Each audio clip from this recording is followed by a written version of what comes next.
lecture about design. I'm going to be building off of that. But we'll first go through some advanced CSS things, some motivations and stuff.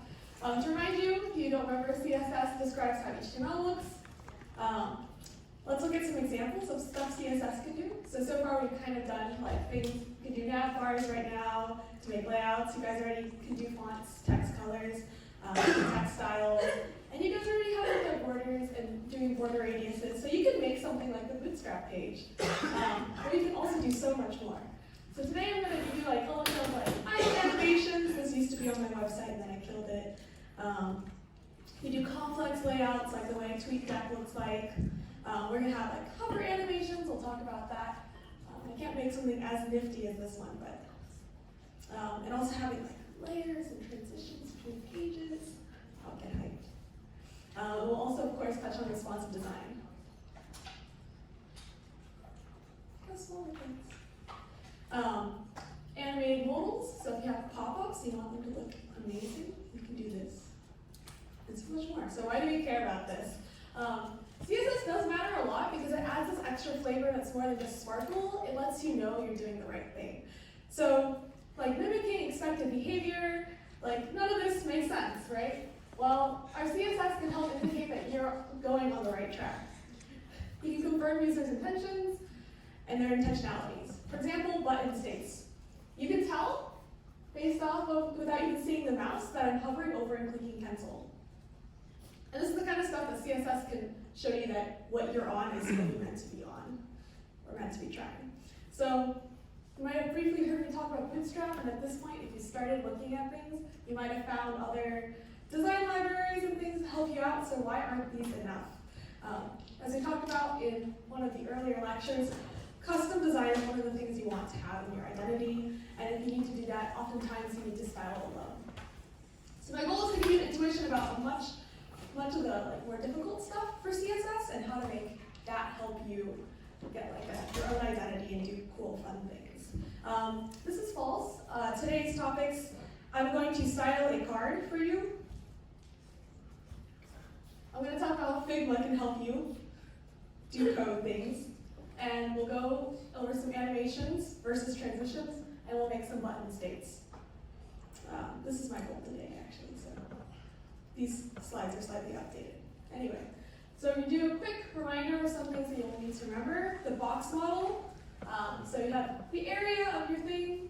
You can add padding in between that and the outside of it. You have a border around the outside of your content, and then margin is the distance between your thing and other things. Cool. We're going to use this type of stuff.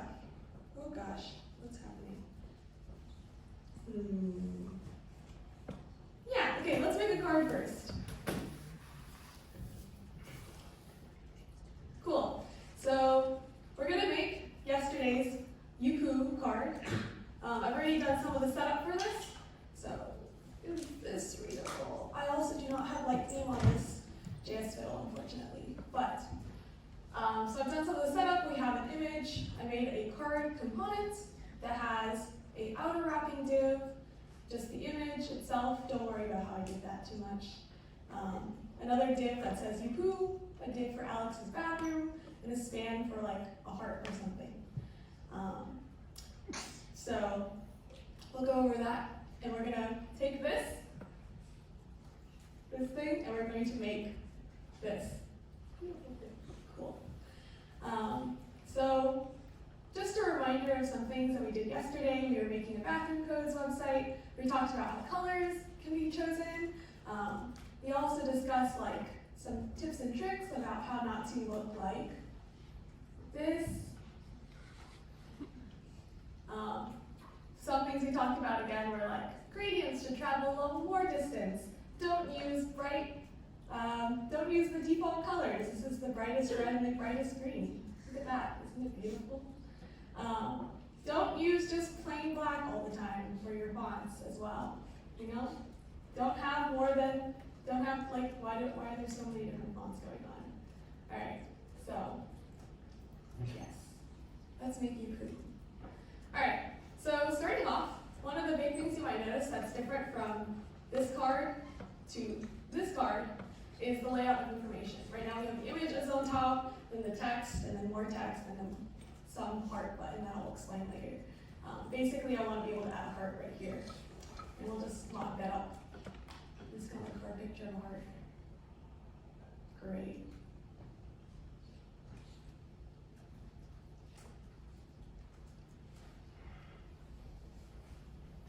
So maybe this is like something like a like button or whatnot in your app.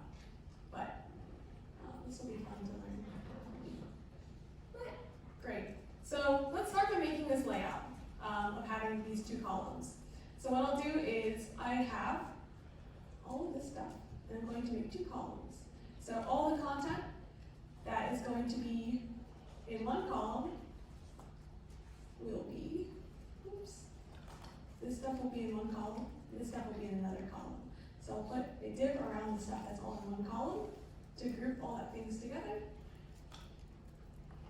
And can someone remind me what I might want to do in order to make these two columns? There's a display I might want to set it to. We can shout it out, you know it.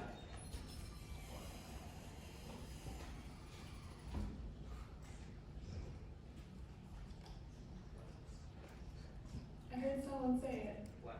Flex, yeah. So we're going to make a card container that's just going to be display to flex. If you remember from Alex's lecture way long time ago, on the first week, we talked a little bit about naming of components. So convention is going to be the name of the component itself, followed by a dash, and then the name of like the subcomponent or this part that I'm trying to style right now. So I'm going to add a class name equals card container.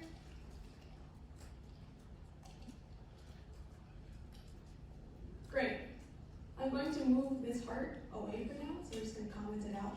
Let's see if that works. Nope, that's nice. All right, we'll come back to this later. So we'll just have the two columns for now. Great. So right now we're getting there slowly, but you might notice that the text is, it's rather small, and the text here is like rather large. So let's get to the size. So I'm going to steal the color from over here. So we got this fill. The little, I don't know if you can see that. There's like 6 letters / characters over there, and that is the hex code. So I can be like this, and I'll have the color. So that'll be the color of the text. So I'm going to set color of that to this, and I'm going to say .card code. So the code will have this color. Great. And so then I'll add that to the div. Class name equals card dash code. And it's the correct color now. All right, we've got a lot more styles to go here. So font weight lets you do things like bold a font. Or if you're super nifty and want to learn other sorts of, there's a lot of things in between bold and regular weight. And actually those are denotated by numbers that are all in the hundreds for some reason. So 400 is regular weight. 700 is quote unquote bold. And some fonts have support for things like 900, which is black. Which is just bold or bold for some reason. But let's say we want it to be bold for now. The current font we're using, I don't know if I can import fonts on here. Let's try it. I'm going to try to import a font from Google. The font I use was Roboto Mono. Let's memorize this because I like this font. We're going to steal the app import, copy that, see if the JS Fiddle will let me do this, because maybe it won't. You never know. Okay, I have to actually apply to something, so we'll just apply it to .card code font family. It's going to be Roboto Mono. And if this fails, we're going to set up a backup font, which is just your old, whatever sans serif font your browser has. Great. This is just the sans serif font, which means Google will not let me import into JS Fiddle. Oops. All right. Well, in theory that would have worked. Now let's move it to be bigger, because as you can tell, the font here is a lot larger as well. So right now, my image, just a quick peek, is of height 150 pixels. I want to span most of that, so I'm going to make the height like 64 pixels. And this is actually, if I just set the height of the card code, what do you think this will do? If you think this will work, raise your hand. If you think this won't work, raise your hand. Okay. It's not going to work because this just makes the box container larger and not actually the font size. That is the name of the thing, font size. Now it's bigger. So there's a lot of specific terminology you might need to learn, but you can also Google it all. So our font size is now big and large, but we don't have the rest of it. So it's clearly not touching the top over here, but it is in our others currently here. So let's make that happen. We're going to make this div, all the information in Yuku and Alex's bathroom, centered horizontally. We can do this by doing div. By going into our card container, which has display flex, and doing something called align items. Align items lets you choose the horizontal alignment of all the children inside. So we can be like align items center. Ooh, I didn't think that was gonna work. Let's go. And everything is now horizontally centered in our div. To kind of give you a better look at how this looks, I'm gonna create a border real quick so you can see the outside of this. Wow, it is overflowing. Wow. Okay, I will think about that in a little bit. I have not done this before, just by the way, so if this messes up, I'm sorry. We're going to create a meta tag, which is the name of our bathroom. You can use something like the word meta, it could be like name for Alex's bathroom. And we're just also going to give that the same font family. And we're going to steal the same color we used here, which is this light gray. What's 69, 69, 69? We set the color of that to that. Okay, sorry, I just pressed Control Save, and that was really great. Okay. Great, we've got the color now. Let's also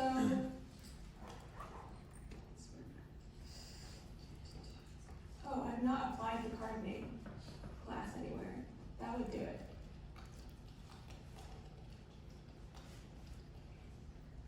All right, we're close, we're close. Let's make this a little bit bigger. So I'm just gonna set arbitrarily the font size to be like 24 pixels. Yeah, cool.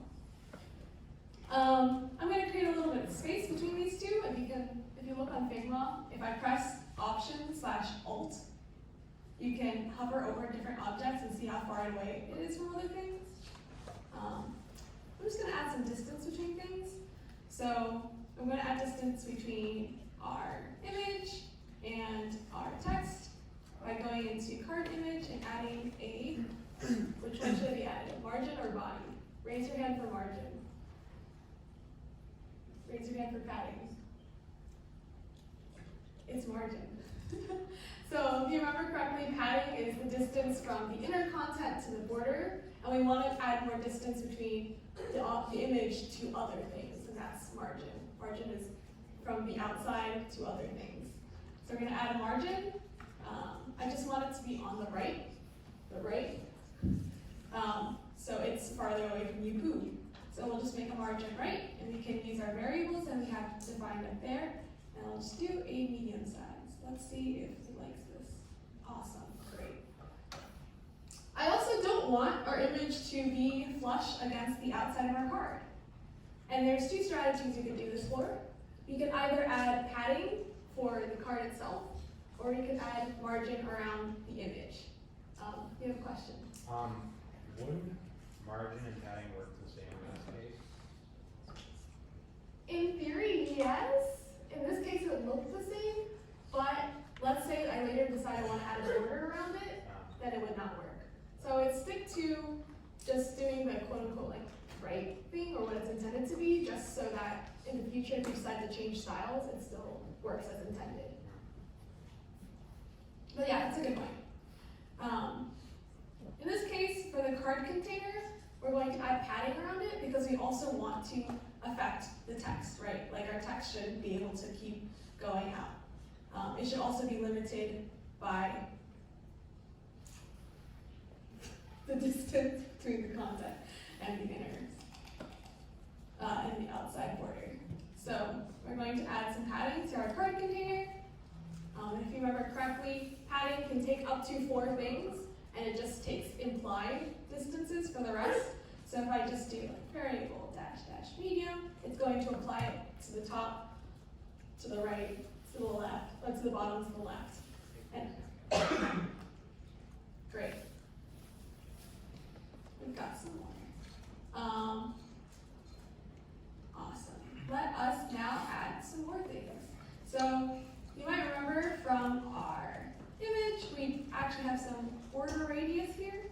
So we're going to just smack some border radius on the card container. We'll just do a small border radius. Let's see how that looks. Nice.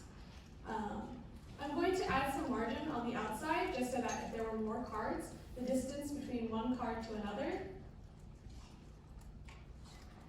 if there was no margin, they would all touch each other. And that's not what we want. Negative space helps us define the boundaries between things. So I'll add a margin, and we'll just make it small and medium. So if I inputted 2 things,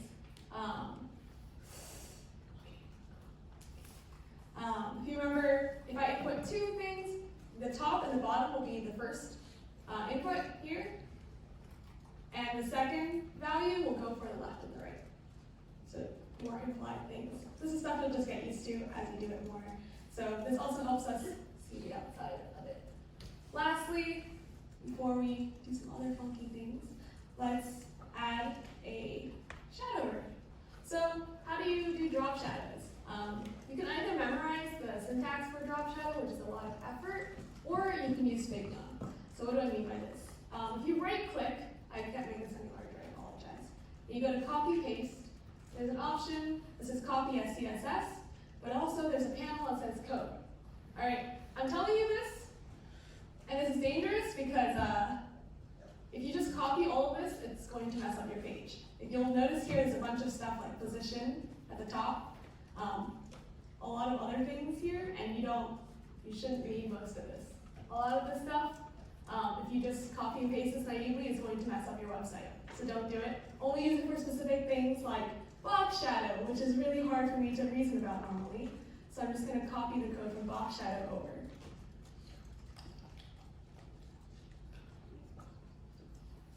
Okay, and this will just work.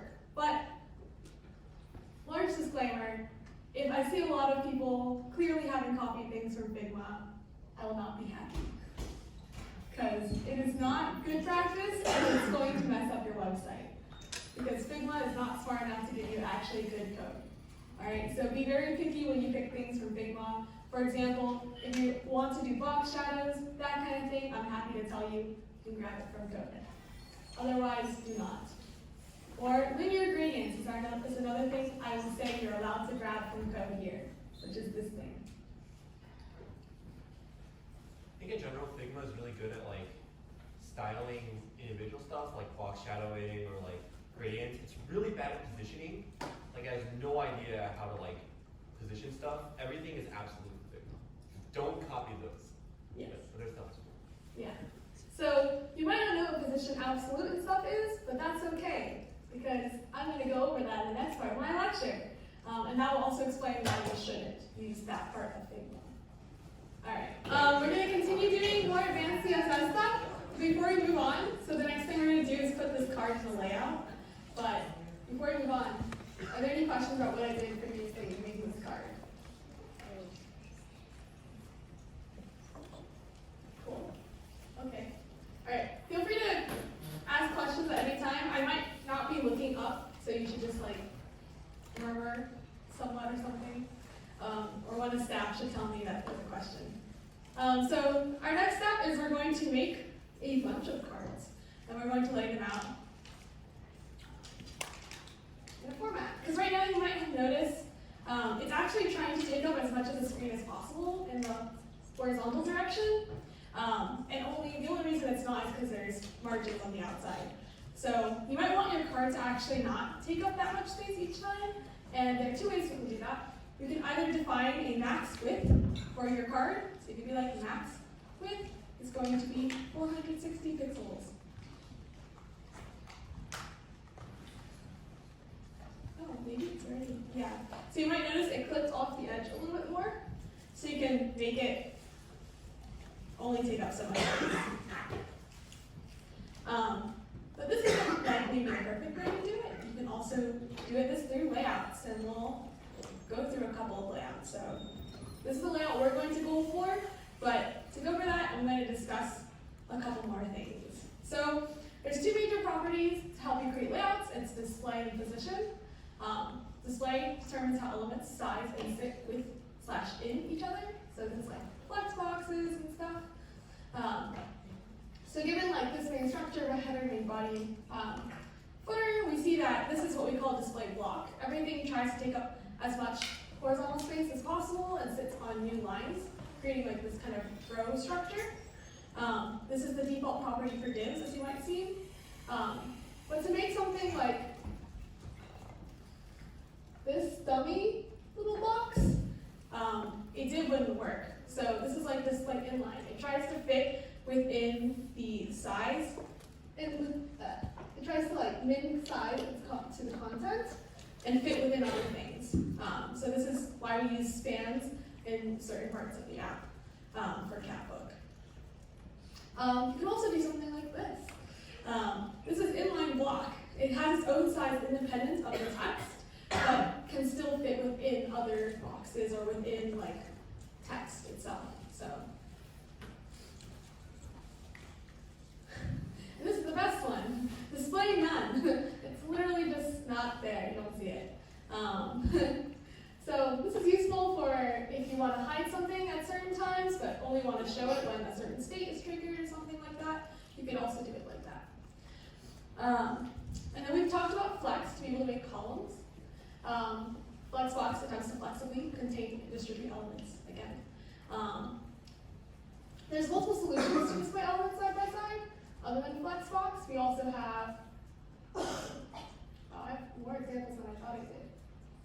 Okay, we're going to skip through them. You also have display grid. This is less flexible. A grid lets you define how much space there is in between. So, like if you look at this, our blue box here is actually our div with display grid, and we can create columns inside it. So we have one column with a spacing of this much between two columns, and another column. So how does this work? When you put in a child element into a div, it just picks up the first open space, and it's like, aha, it'll be in this defined column, and so on and so forth. So the next div child element would go in here. So this lets you create things like Excel spreadsheets. It kind of works like that, where you have a bunch of cells defined or rows and columns defined. So using this, we're going to now create several layouts. So I'm just going to make a new class. Hopefully,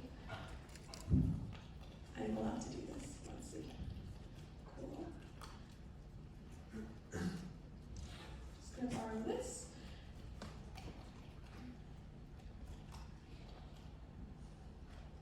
Awesome.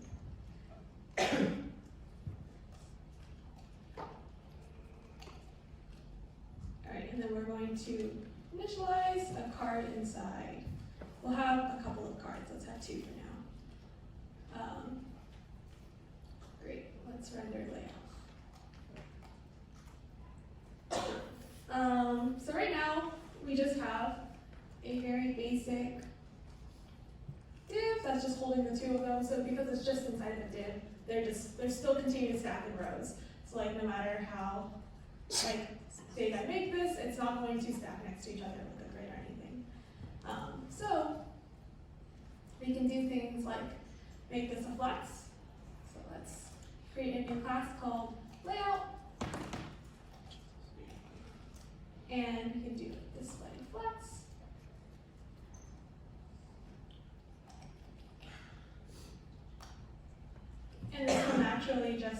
try stacking them in rows. But if I add more, it's just gonna keep going in that direction. And as you see, it doesn't it just clips, which is not exactly what we want. So we can actually do something called flex wrap. So when there's not enough space, I want it to wrap around. I think the answer is column. I could be wrong. I'm going to look it up. I don't remember flex wrap off the top of my head. Flex wrap, we just set it to wrap. Okay, awesome. Great. And so when there's not enough space, it automatically wraps down. If there is enough space, it's going to sit next to each other. So this is like an easy way to create this grid layout.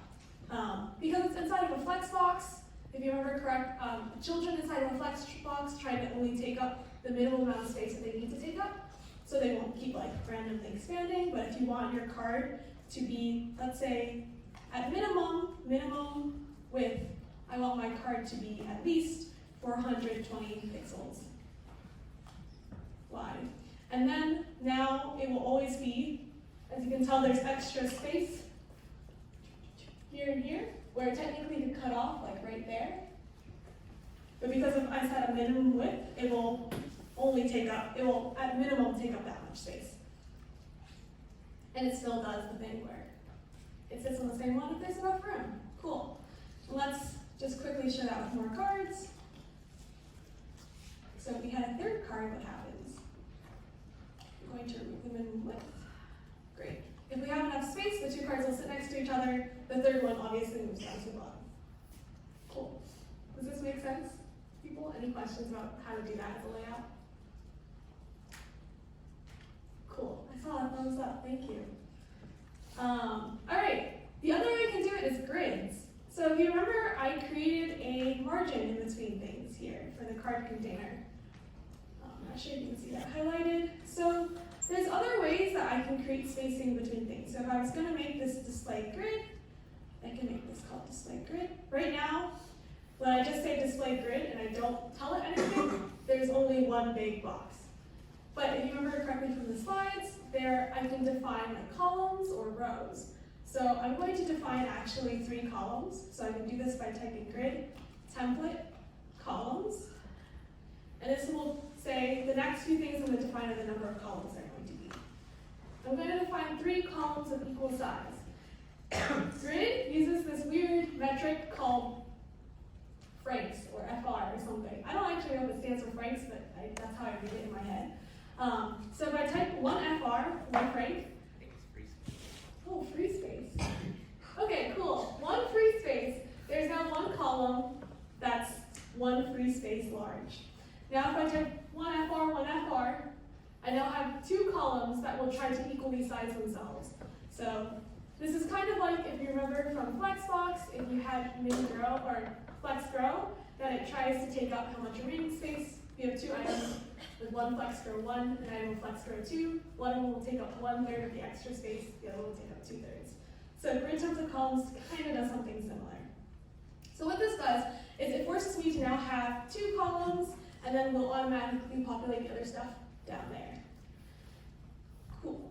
And one fun thing about grids is that grids are kind of rigid, so right now they're not going to do the thing where it wraps if there's not enough room. You actually need to set that manually, which we'll talk about when we get to responsiveness. But the one fun thing you might have for grids is, I didn't want to have margins here in the card container, so now they're going to all touch each other. You can actually specify a grid gap, which is like how much space I want between columns and rows in my grid. So I can say, use the variable medium, and now between all our items, we're going to have that much grid gap. In general, we are going to recommend you use Flex unless you want to rigidly always have this kind of distribution. For example, I always want the items in the first column to take up 500 pixels and the other ones to just be in another row. This might be useful for if you have a nav bar, that's a sidebar. Then that's when we would recommend using display grid. Coolio. You can also do things like this, where if you make it 200 pixels, it will be stuck with only 200 pixels, stuff overflowed off the edges, but the other one will try to take up the rest of the space. questions about grids? Cool. A fun thing that you might encounter is like you want things to clip, or you have things clipping like this, but maybe that's your aesthetic. You want it to run off the side of the screen, but you don't want it to continue off the card. You can actually do this by saying overflow, hidden, and now things will clip at the edges. Wow, this is my aesthetic. I love it when I can't read everything. Maybe this is something edgy you want to do, you know? I don't know. Alright, we're going to go back to flex. See if I can control Z all the way back to flex. Wonderful. Cool. Awesome. Before we move on, are there any questions about this layouting in general for cards? Or other layouts you want me to try? Yes? So for the outdoor, if the screen like becomes smaller, like I want a hamburger name, Yeah. how will we like go about it? Sure. Let's move on to responsiveness. Let's see if where my slides for that are. My slides are very far away. Give me one sec. Cool. We're gonna skip more to responsive layouts and then we'll go back to animations and stuff. Responsive layouts, if you remember, is depending on the size of the screen, you might want to show different things. So like in this example, when the screen is small enough, you completely delete whatever this gray box is. So we use media queries. So media queries let you run specific CSS if your screen size is only this small or max this small, etc. So this link doesn't work, I'm sorry. Don't click it. For all media that is smaller than 1,000 pixels, we'll change the background to green. If the media, which is like the width of your screen, is less than or at most 800 pixels, the background will be red. I'm gonna demo this real quick, and then we'll see how you can do this for like hamburger menus and stuff. I'm going to remove layout, and we'll just have one card. Cool. Great, and let's show a card.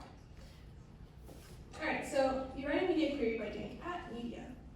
I'm going to reference my slides and say max width. So when the screen is max, like 800 pixels, so anything smaller than 800 pixels, we're going to change anything that the class card name will now have the style, color, green. We're going to use atrocious color so it's more obvious.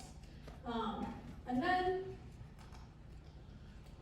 if our max width is 200 pixels, we're going to make the card name purple. Can't stop. Cool. Oh. Let's see if we can run this. Alright, so you see right now, Alex's bathroom is in green. This is because our size of the screen is 524 pixels, as you can see in that small corner, which is less than 800 pixels, but greater than 200 pixels.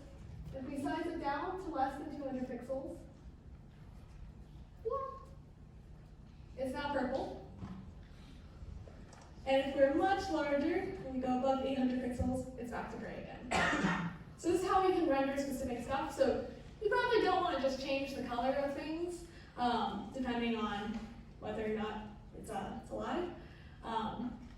So I will actually demo instead making a nav bar. So I'm just going to remove all this code, TBH. Sorry. And we'll just create a nav bar that's going to be called card container for some reason or another.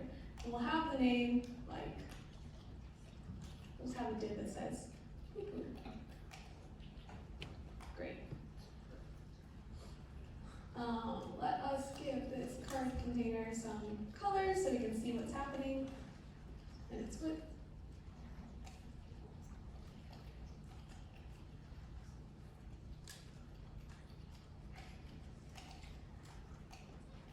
Is that okay? Oh, it's too light. Let's go to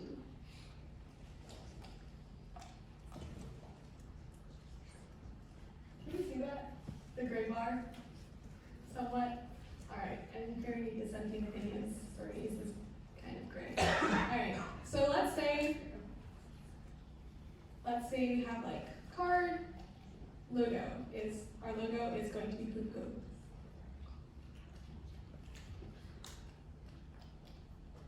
Let's say on a small enough screen, we don't want to actually show the card logo anymore. What we can do is using, let's say, below 800 pixels. Let's not use 800 pixels because it's kind of small. And our screen is also small already. We'll use 400 pixels. We'll say that the card logo should not show up. And we can do this by doing display none, if you remember. We briefly went over this display. So then, if we run this, right now, we're at 600 pixels. We get down to 400 pixels. I can scroll over, it's just gone.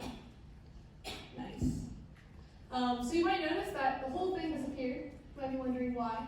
That was not the intended behavior, but the reason why is there's no content in the div that's card container, and so it minimizes the amount of height it needs to be because it tries to only fit as much content as it needs to be, and there's nothing in there, so it's 0 pixels. So we'll just set the height to always be like 40 pixels. Great. And then we'll see poo poo come back and forth. So this is one way for if you have a bunch of items or links in your nav bar to show up only certain things. So maybe we have a hamburger, which I'm just going to make another class. It's going to be called hamburger for now. This should actually probably be a component if you have a hamburger. And it's just going to say hamburger. And then we'll do only when the media width is less than 400 pixels will we show this. So then we'll have display block, which is the default display for divs. And when it's greater than 400 pixels by default, we have this not show up at all. So display none. Cool. So if we run this, right now we're larger than 400 pixels, so we see poo poo, but we don't see hamburger. And then when we make it less than it becomes hamburger. There's no poo poo. And let's say like we didn't want to make the logo disappear. You can have both. And they'll just play together. Wow. So this is one way to do it. If you want like an actual hamburger menu and other stuff to show up, it gets a lot more complicated. For example, in this case, I would design, oops, I'm out of battery, give me a sec. To design a component called hamburger that has all of your links in it, and have the icon for hamburger not show up until after you're like a certain width, right? So then you'll see the hamburger icon. To actually show up the different links, get clicked when you click hamburger, you can keep a state for your component hamburger. I'll just write this down real quick.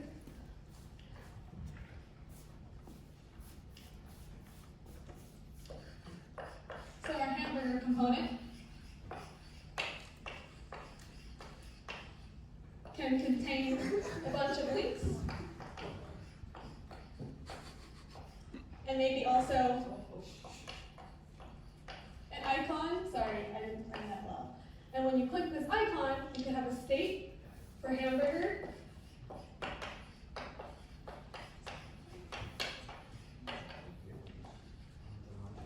We'll show, and then choose to render whether these links are showing based on whether you click the menu. But you could just show the icon based on the media query. So the things that should be displaying whether or not, but depending on the screen size, you can use the media query to render. Things that change depending on whether you click them or not should be handled by state. Does that make sense? Cool. Yes? When we're using React to style things, should you use like the style prop, or is it better to like set in a different class in JavaScript? So we didn't teach you inline styling because inline styling is not great practice. Okay. So the only case in which you should style in like JavaScript/React is if you have like something that's dynamically created. Like if I need to pass in like a URL to an image, that's probably the only case in which you would actually use the style prop. So the question is like, let's say get image. We'll pick like return the picture to this URL.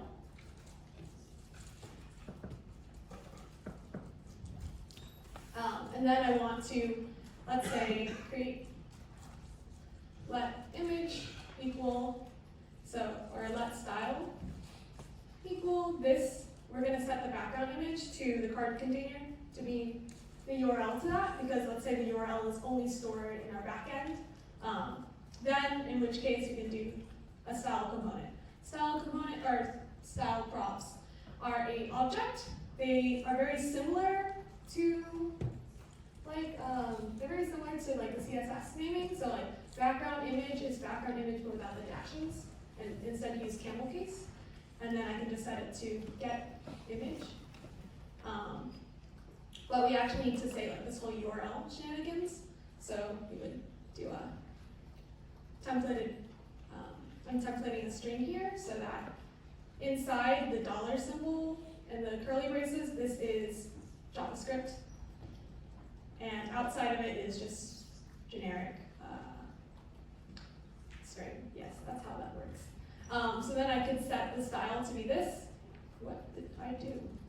How did I do that? Okay.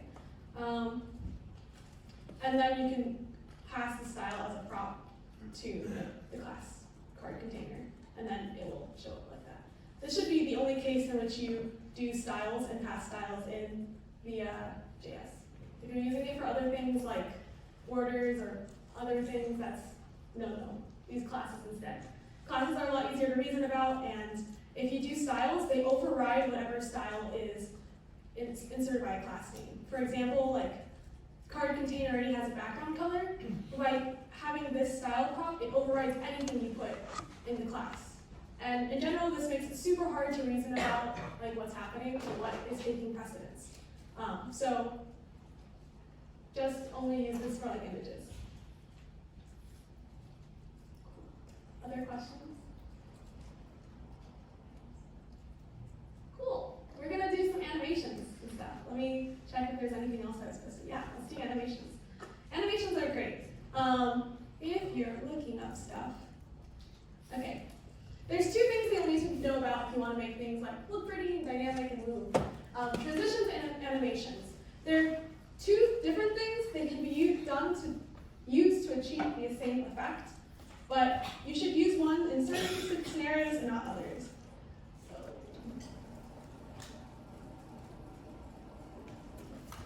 All right. Let's say an animation defines a bunch of keyframes. So this says like at a certain time, I want you to be doing a certain thing. So let's say at time 0, I want this thing to be red. And then at time 2, I want you to be green. An animation will then interpolate in between this and figure out the smoothest way to get from red to green for you. So this is going to be how you reason about animations. It should be you have a set couple of things you want to do in mind, and it should just like run it once. It's like kind of like a GIF. So this is when you use animations. Is you want this specific thing to happen in this specific time frame, and it just maybe happens like once, or it loops. So the use case for this is once, or it loops. Then we have transitions. Transitions are somewhat similar. Let's say, like you have two different states. So like one class, let's say class 1, says the color is red. And in class 2, I'm sorry, my handwriting is degenerating. the color is green.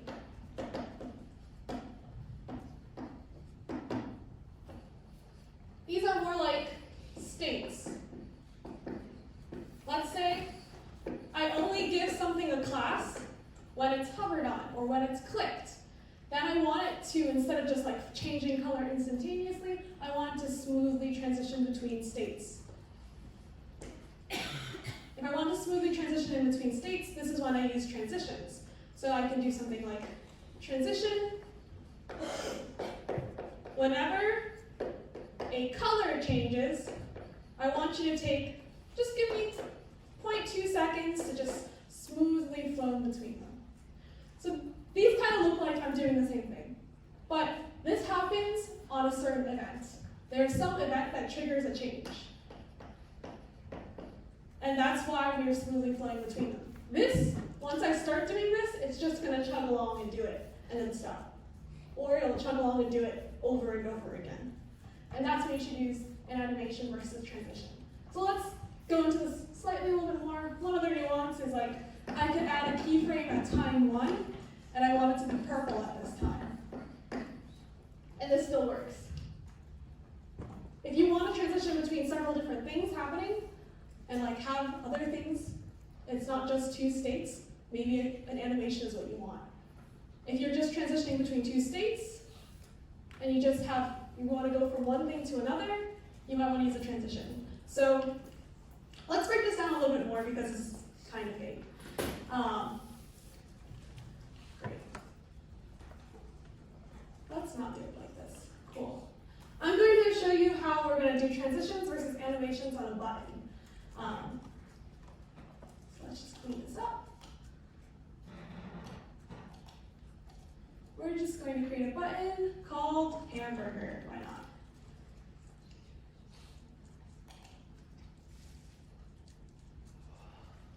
I'm just going to delete those on the side.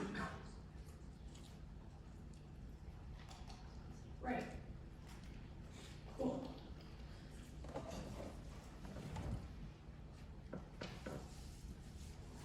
Where did it go?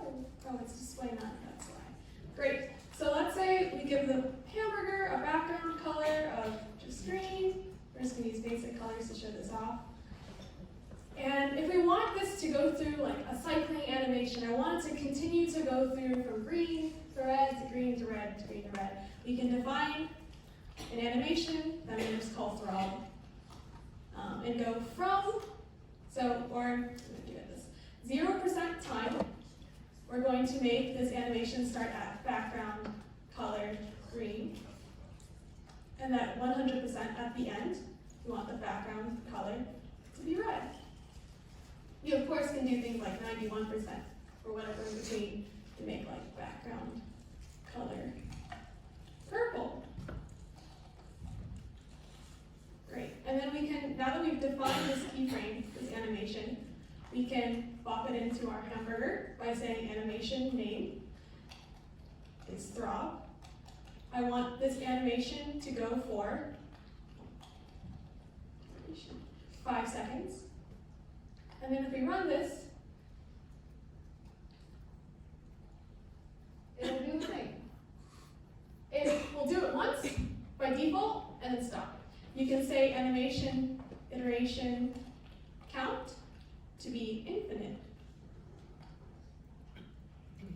And then it should go on infinitely. Of course it will jump back to green because I didn't make it nicely go back. But now it's been going forever and ever. Well, let's say I only want my thing to change when I hover over it. You can do hamburger, hover. This is a special selector.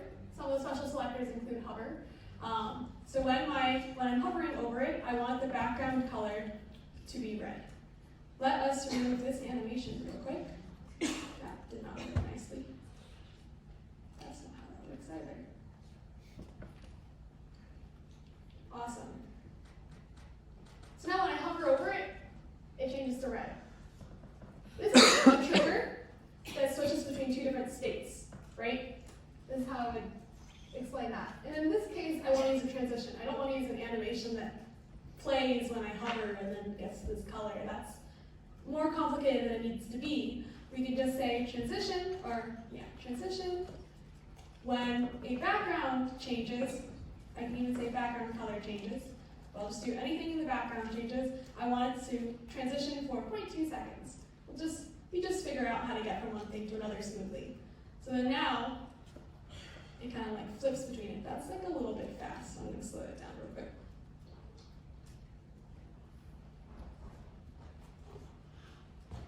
Cool. So that's how you can make things like change when you hover over them, make it look nicer. You can do something like dot hamburger. When you clicked down, there's another one. This is a common thing you might use, which is active. So if something turns active when you're clicking on it, you can make the background color purple. I clearly don't know colors. It's red, then I click on it and it turns purple. I let go and it goes back to the hover state. I move away and it turns green again.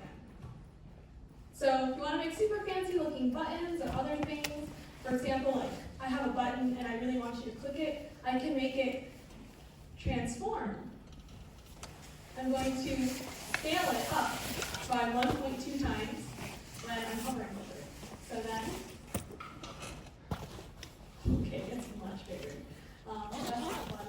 Let's make this expand so it's a little bit easier to look at. Sorry. Okay.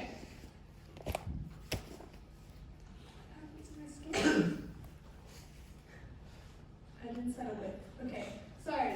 Scale, it can't scale if it doesn't have a width already. So we're just going to set it to be 200 pixels. Hopefully this works. Or Jessica's just boosted. It happens.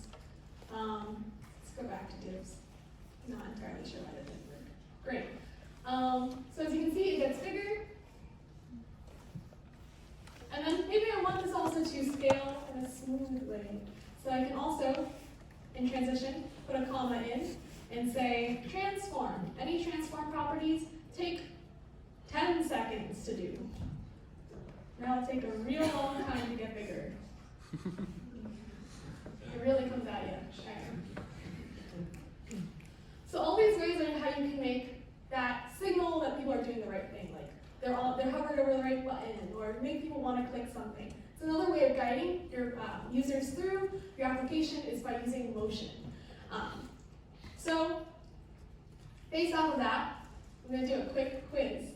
So if I want there to be like petals falling constantly in the background, should I use animations or transitions? If you think I should use a transition, raise your hand. Okay, raise your hand for animation. Lit, you did it. That's correct. Let's make something fall. All right. So we're gonna make hamburger fall down to the ground because, yeah, we need our animation stuff. So we're gonna make an animation real quick that just like makes something fall. So I'm gonna make this hover and whatnot, and our throb is instead going to be transform, translate, 0. So it's going to move 0 distance. Let's translate y direction. Yeah. And then at 100%, I want to now be 200 pixels away.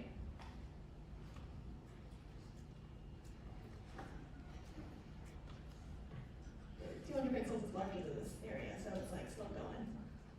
So you might see it like kind of falls quicker and then slows down a little bit. Well, animations have all these fun things you can do with timing, which you cannot do with transitions. So you can do animation timing. I don't know what it's called, I'm sorry. This is the animation timing function. You should use MDN for this, because I'm pretty bad at explaining it. The ones you'll want to use are linear, ease in, ease out, and maybe step start, step end. You could, if you get super ambitious, learn to write a cubic Bezier curve, which I first learned to do last night, in which you can specify the timing of it yourself. It is very complicated, and I cannot help you debug this. But if you are super ganky about it, you should do it. So I can do like ease in and ease out. And it'll start slow, it'll get faster, and then it'll slow down again. So there's so much you can do with animations. But again, they have a niche. Not everything in your website should be animated. Not everything in your website should animate the same way, and not, there's everything in, moderation. Just to show some other fun things, you can skew it by like 1 degree, and then you can skew it by like 300 degrees, which is a lot of degrees. There's plenty of fun things you can do to make your website look fun and cool. If your website looks exactly like what I've done, though, this is not aesthetic. I'm just gonna tell you. Okay, Matt. That's my video. So there's so much stuff you can do, and I highly recommend you figure out animation and transition. Are there questions about this? Yes. What happens if you like hover over while it's moving? Yeah, I have to bring back that class real quick. Let's say hover, background color changes to red. Run. Cool. So if I follow it, it will be red. But let's say what happens, I'm just curious, not gonna lie. I'm going to see if I can, what happens if I'm hovering and I have an animation that does it. Let's make it skew like 10 degrees instead. Okay. It does not. So the animation will override your transform skew. Fun. TIL too. Other questions? Yes? Oh, is this? Sure, I can do that. Yeah, sorry, this is improvised. So it is not currently online, but I can put it online. I will do this. Other questions? Cool. Let me see what else I have planned. Oh, poop, I did it all. All right, let me see if there's anything else in my slides that I could do. Oh, you know what? This is a good thing. There's a bunch of special CSS selectors. We've talked about type selectors, so if you want all your divs to be a certain style, class selectors, which is the period in front of the class name, and then the ID selector, which I encourage you not to use, but is the hashtag in front of the ID name. There's also things like attribute selectors, where only if a certain attribute is of this value, it's selected. So for example, if I had, please stop dropping, this is actually a lot.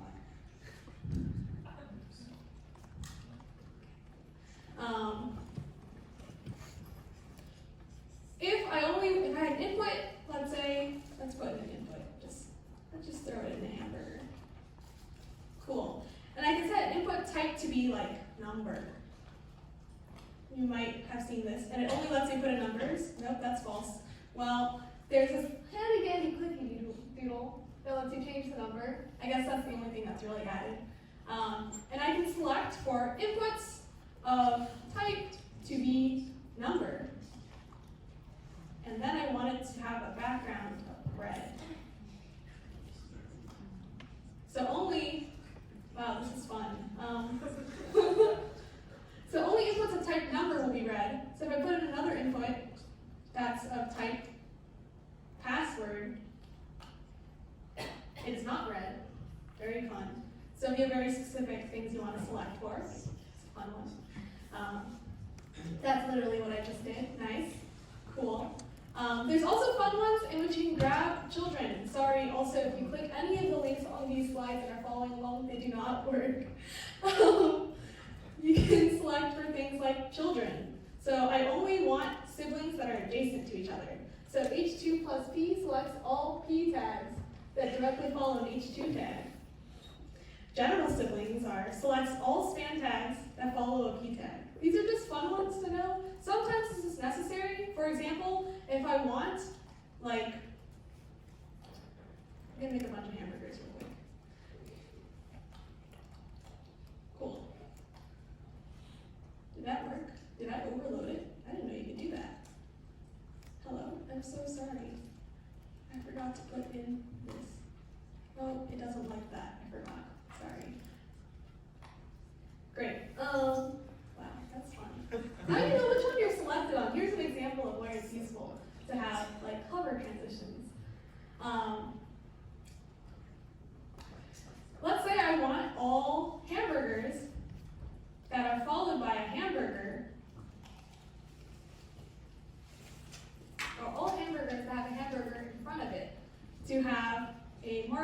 top of 10 pixels. So that way, everything but the first one is selected because the first one is on.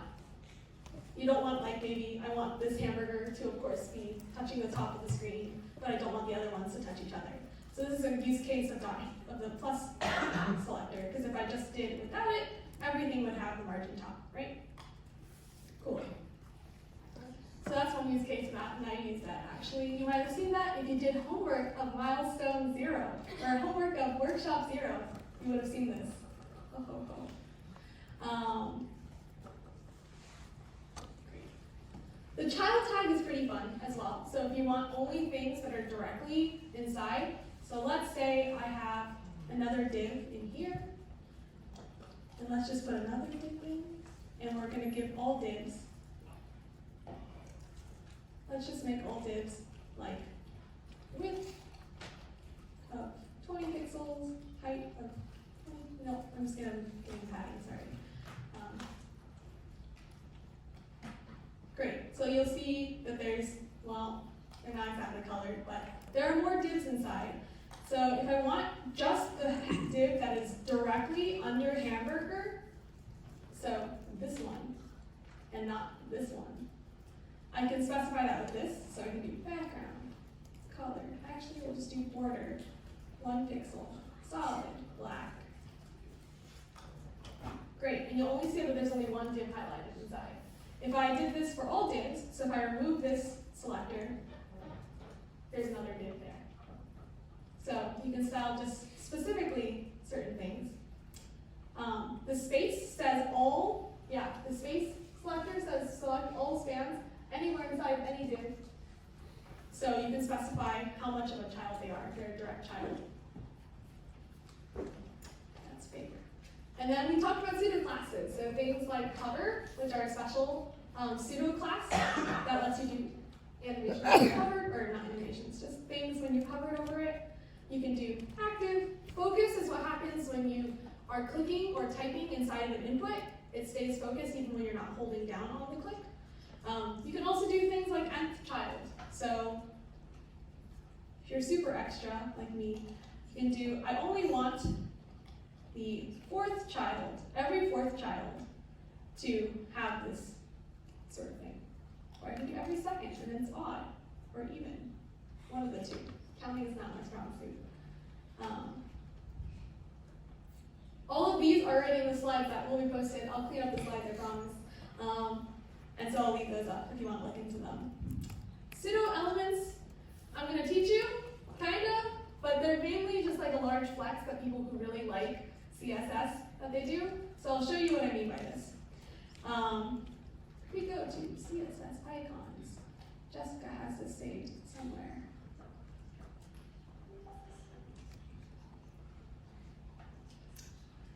Let me just look it up again. Shoot, I forgot the link to this. Here it is. Okay. All of these icons are made with one div. So if you look at this, the search icon is a circle with a border. And then you can do this fun thing that are called pseudo selectors, or it's like a pseudo element. So I can create another icon or another fake div that's actually part of the search icon div. So with just this, it fake creates another div that then I can style and make it do fun things like making icons. So there's a before and an after. The only case in which you might actually want to do this is if you go to, if you remember correctly in our portal, where if you hadn't had a team name that was correct, selected, and you hovered over the check mark to join that team, it actually would then magically appear the words, this team does not exist. That's actually a before, where I added random content in that doesn't actually exist anywhere, except for in CSS. So just to give you a quick look at that. Let's take our hamburger again, but only one this time. I'm going to remove all these other things inside. We're going to add, oh gosh, there's so much happening now. Dot hamburger. And if you're using a pseudo element, which I don't expect most of you to do this, use the 2 colons a new standard, so some old code you'll see with only one colon, they both work, whatever. And I can do content is going to be hello hamburger. And so even though I don't have this in hello hamburger in any of my React code, it just appears after the text of hamburger. So it just inserts whatever you put in content after this. So this lets you do fun things, like I want there to be an X after every hamburger, and I want it to exist. So maybe this X lets you, like, if you click just the X for some reason, it will let you delete the hamburger or something. So people use this to make really interesting styles. For example, if you saw in my Pinterest, which was webline.t/pins.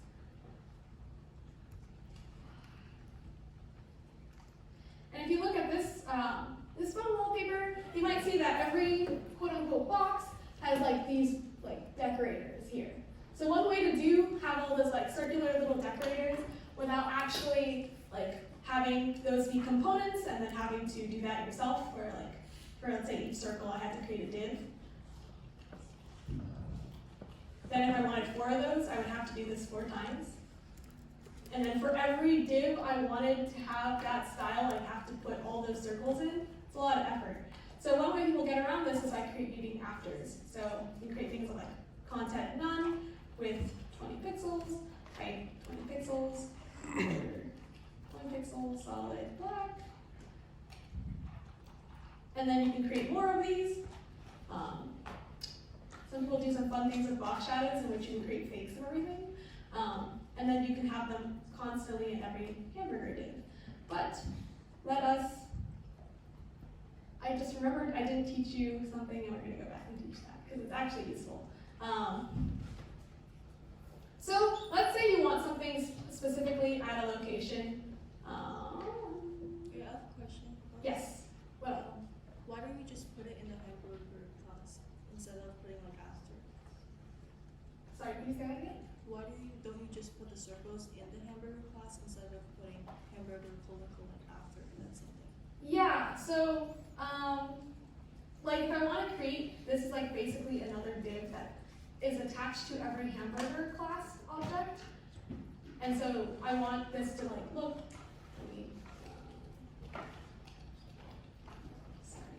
So this can exist on any hamburger class, so I don't have to make it happen each time. Is the reason I would do this. So you see this square thing that's right behind? That is that after.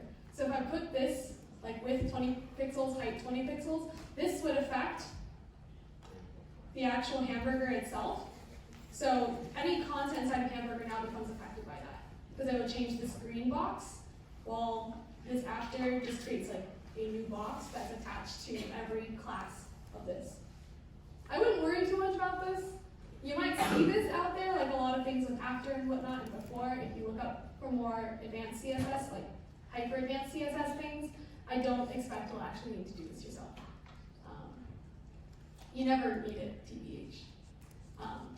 But something that is kind of useful to know is positioning. Let's say I want the hamburger to always be in the center of my page. So how do we do that? This is position. Position determines where an element sits based on other elements in the page. So you can have position static, which renders positions based off the order of the document. So box 1 I define first, and then box 2 would just flow right afterwards. That's static. If I want it to be positioned a distance away from the other thing, so let's say this dotted line is where it theoretically should be based off of static, I can then use relative, position relative, to move it away from where it relatively was supposed to be. I'll give you examples of this. So you can specify that top 10 pixels, and it will position it relative to where it used to or should have rendered. You can do things like position absolute, which positions it based on the first ancestor. So this first ancestor has a position of relative, the outer box, and then I can position it based off of that thing. This is kind of useful if you're making things like mobiles, where you want an X button that's next to a certain icon or something, or you want little heart icons in your card on the top right? And then finally, you have, let's say the blue box is your screen, and your screen moves down, you want the box to follow you. This you can do through position fixed, and then it will fix itself according to your screen. So that might be useful if you want like a nav bar that follows you everywhere. Cool? Nope, that's not a challenge, we've already done that.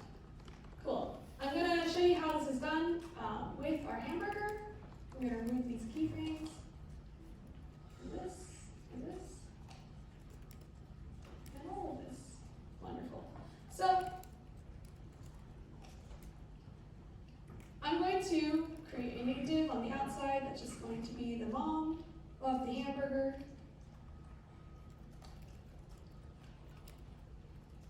And the mom of your hamburger is where we're going to position our hamburger based off of. So let's say, our mom we're going to give position relative. And then if your parent div is position relative, then you can position your absolutely to be mom. Alright, so this doesn't do anything because by default everything renders in the top left, at top 0, left 0. So I can also do top 10 pixels. So it will put in 10 pixels at the top now. And now this is always rendered. It kind of looks like what you might do if you added padding at the top, but I can also do things like 100 pixels. And let's say I have another child that's just a regular kid. This is not affected by wherever your hamburger, anything that's positioned absolutely is. So I can move my hamburger wherever I want, and the regular kid is just going to stay where the regular kid should be. And in fact, if we have more regular kids, they will continue to be positioned as if normal or as expected. So this is useful for things like, I always want there to be an X or a heart at the top of the screen. If you're doing things like, position absolute is probably the one you'll use the most. If you want there to be something that follows you on the screen, you can use position fixed. I can't really do this right now. Let's see. I'm trying to make it large enough so that I can show you it's scrolling. So I'll just make the height of this like ginormous. Great. And so now I can scroll, and as I'm scrolling, it stays fixed to the screen. So we slowly scroll. Yeah. So that's how position fixed could work. Cool. Are there any questions about position? Yeah. Sorry, can you clarify what relative means? Yeah, relative is like I'm positioning myself relative to other things on the screen. It's kind of, it should be the default. Unfortunately, it's not. But if I did not make the mom position relative, the hamburger doesn't actually, if this was position absolute, the hamburger is not positioning itself based off the mom, but is now positioning itself based off the body. Because position relative, you'll probably only use for if you need something to position absolutely, and you need to like tell it which thing it should be positioning itself absolutely relative to. So this is just something you need to declare in certain cases. It's a little bit funky, and one of the weird things about CSS I don't like. Any other questions?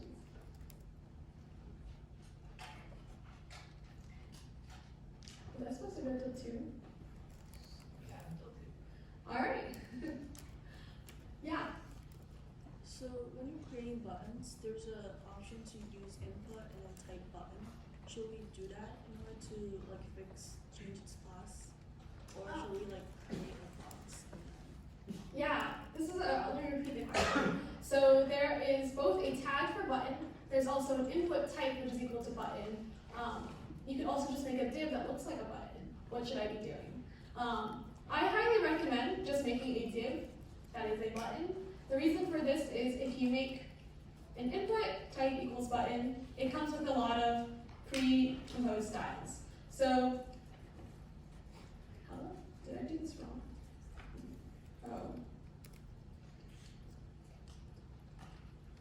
Oh, the type isn't equal to button. There's a type that's equal to submit, and that creates this button.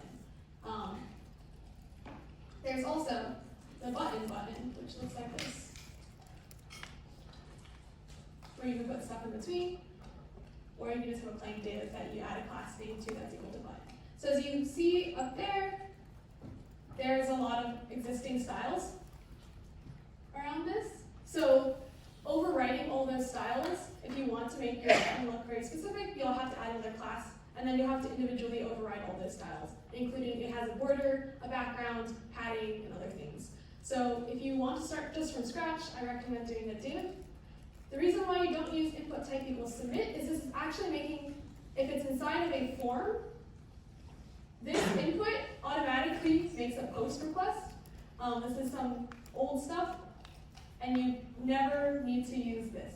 So if I click this button, it will probably make a post request, and I have to refresh the page, and then stuff happens. You don't need to do that. We already give you all the API methods for making post requests, so this is not necessary to you. So there's no benefit to using input type equals submit. It honestly causes more problems than it needs to. So if you're going to use one of these things, either use button or use a div. Other questions? Aaron? If you have the bandwidth, do you want to show what's like something like blueprint or semantic is? Sure.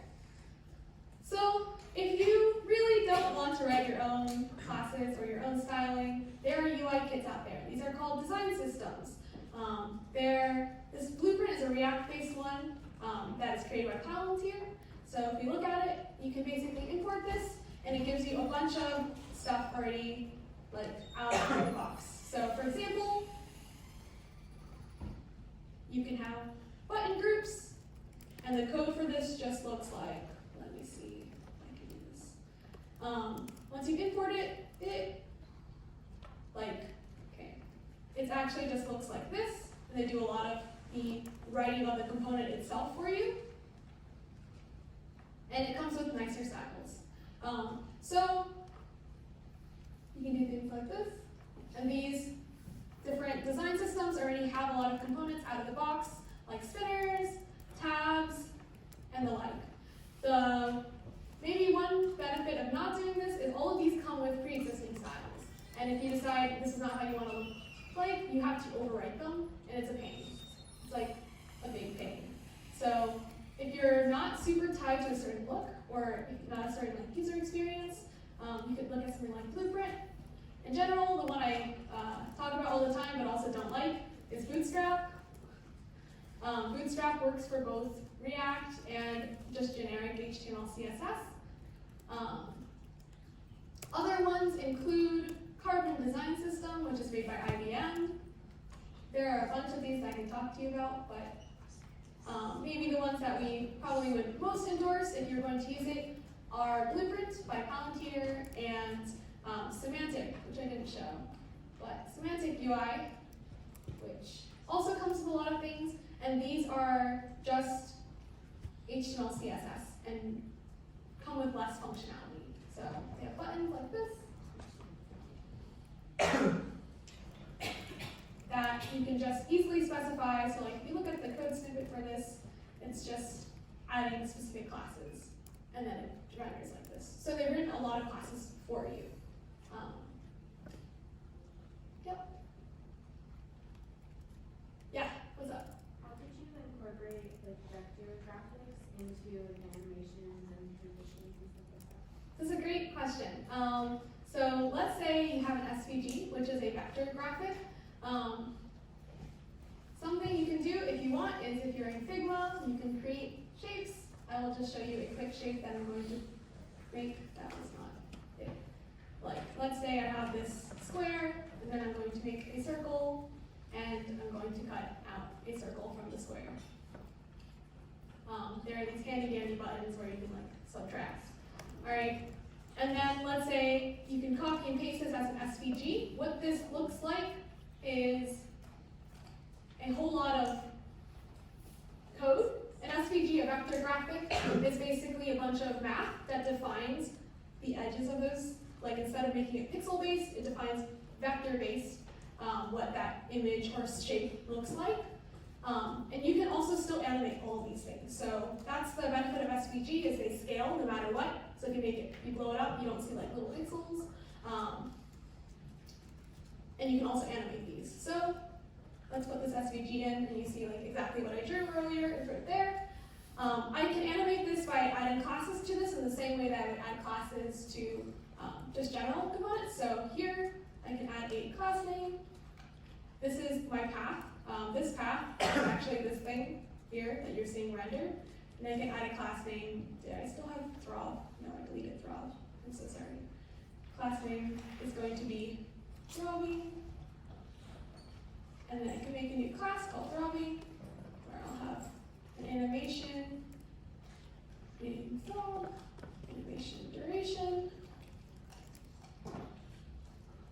It's 1 second, and I'll just really quickly make an animation again. If you are super lazy and you only know you want to go from 0% to 100% of something, you can do from and to. And so SVGs don't use color, they use something called fill. So I'm going to make it fill red to fill green. I really can't come up with colors today. So I can still animate things by just applying classes in the same way that we did to divs. There's just a couple more nuances. You might have to look up SVG like specific things. Like if I wanted to make this background color, it's actually fill. So you might have to look up a couple things, but otherwise it's as simple as CSS animations or anything else. Yeah. Is it possible to morph between vector graphics? What do you mean? Like if you have like a square and you turn it into a circle? Yes, I don't know how to do this, but it is possible. And that is like the big benefit to SVG is you can make those, it just interpolates in between those points. But I do not know how to do it. Sorry, I would Google it. Other questions? About 20 minutes. Yeah. What other CSS stuff can I do?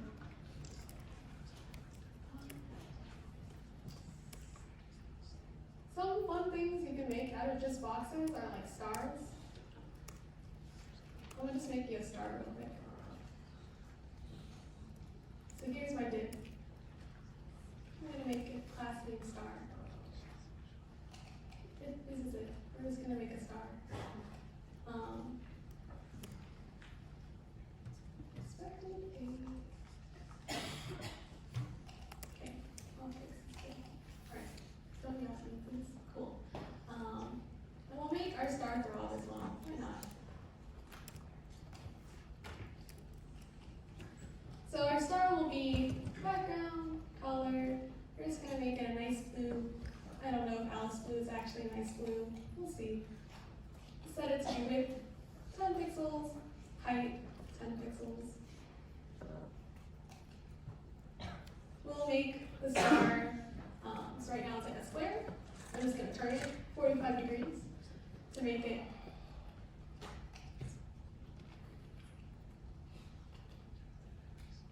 It's 45 degrees this. Yeah, cool. Can't do quick maths. Oh, it's very not obvious. Let's just make it blue. Great. We're gonna just position it absolutely so it's at the center of our screen. Oh, here's some fun things. Actually, I remember more. You can use view height and view width. So we've been using pixels as our main way to position things currently, or way to size things. That's our main unit. But you can also do things. Sorry. You can also do things size based off of the view height or the view width. And that's like how big your screen is. So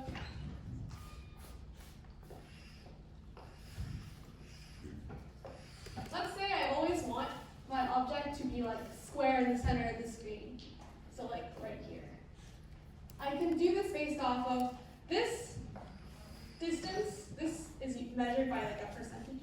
So like this is view width, VW. And I can be like, I want this to be 50% of the view width over. So I can just do 50 VW and get me here.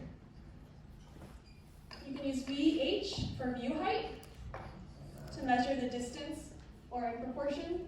This is 100 VH would be the whole thing. And if I just did 50 VH, it's 50% of the view height. So I can position it based off of those units instead. Great. Now we got to do the center. I'm going to give it a little bit of I'm going to give it a border of like 20 pixels, and we'll make this, what's a better blue? Does anyone have a blue off the top of their head? Okay, we'll just do a solid 20 pixel blue outline. You might notice this is no longer in the center of the screen. Why is this, Jessica? Well, it is currently being positioned 50 VH down this way, and then 50 VW down over to the left this way. And this is the point. But then it's going to draw our div here. This specifies this corner of your div. So that's why my star is currently over here. So if I actually wanted to move the center of my star over, I would just do 50 VW minus the width of this currently is 10 pixels. So half of that is 5 pixels, and then 5 pixels. Actually, I don't know if this is true. This edge was 5 pixels, so I'm kind of lying. So how can I do that? I'm mixing units here, and if I just plug this into CSS, like, if I just type 50 VH minus 5 pixels, does this work? No. In fact, it is now like, everything you just said was wrong. I'm going to go back to my default, which is 0 pixels. Cool. You can make it, though, do this math. You can do quick maths in CSS. You just surround it with calc, and then 2 parentheses. And calc is just calculate. So it will calculate 50 VH, and then minus 5 pixels. And now it works. Cool. The border is insanely large, so that's why it's also like still not working great. Some notes, if you decide to use calc or calculate, you can't, the minus or any other operators you use have to be surrounded by spaces. Otherwise, it's like, I don't know what you're talking about, and it just kind of dies. You can use division, which doesn't really mean anything right there, so it doesn't really work. But, you know, yeah. You could divide by 50 VH by 5, which is 10. And that'll start away. Yeah, calc is a fun thing if you really want to do fun CSS things, like you have a bunch of stars on your page and you always want them to be shown inside, but you know, you want to position them in different places. Cool.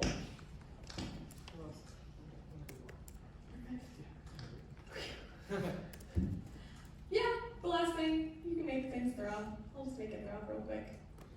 There's other fun things, like maybe I wanted to throw up based off opacity. This is the last one I'll do. Just opacity. We'll start at 0%. Opacity of 0 means it's completely gone. It's invisible. And then 50%, which will be opacity. It'll be at the brightest value or fully opaque. And then we'll go back to 0 again. Let's see if I can mix from 2. I don't think I can. I didn't like that, which is fair. Okay, I was okay with that actually. Anyway.